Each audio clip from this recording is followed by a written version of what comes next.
What's up mga kapandit? So, very short video lang ito mga kapandit. Papakita ko sa inyo yung bago namin na-acquire na Maxi-Check MX808S S-DS professional scan tool from Autel mga kapandit. So, papakita ko lang sa inyo ngayon mga kapandit yung laman itong Autel mga kapandit. So, yeah, ito yung mga kapandit. Oh. So, may latch siya. Pag mo, para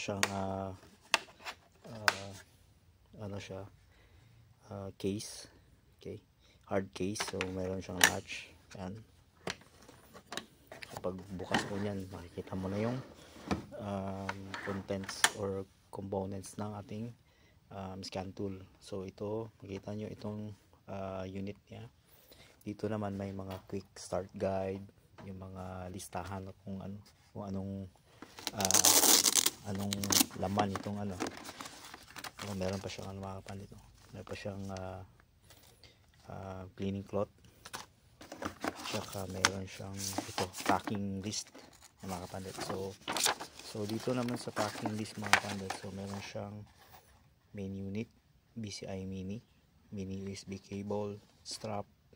So yung kagaya ng cellphone, meron kang strap yan para very easy to carry mga kapandit. Ito power adapter sa charger niya, quick reference guide, packing list, itong soft cloth, ang cleaning cloth, tsaka yung carrying case. So which is ito yung dimension niya.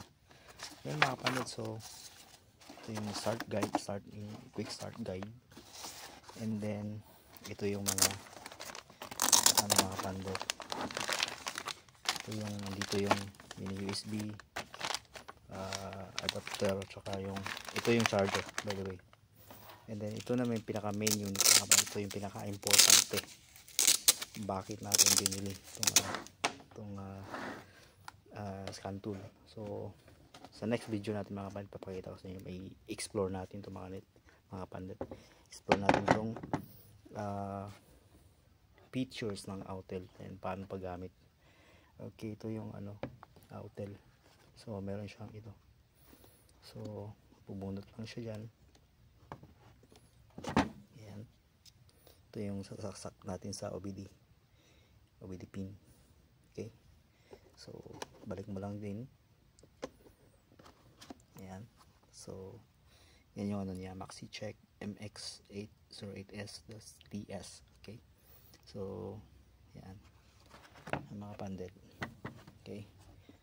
Then ayan. So yan muna mga kapandit. So next video natin, papakita natin kung paano paggamit nito, and yung niya, quick start guide, saka yung operation itong scan tool natin. Okay, so salamat sa panonood mga kapandit. See you next time on this part 2 of this video. So gagamitin na natin siya doon sa sasakyan natin, explore natin yung mga features niya.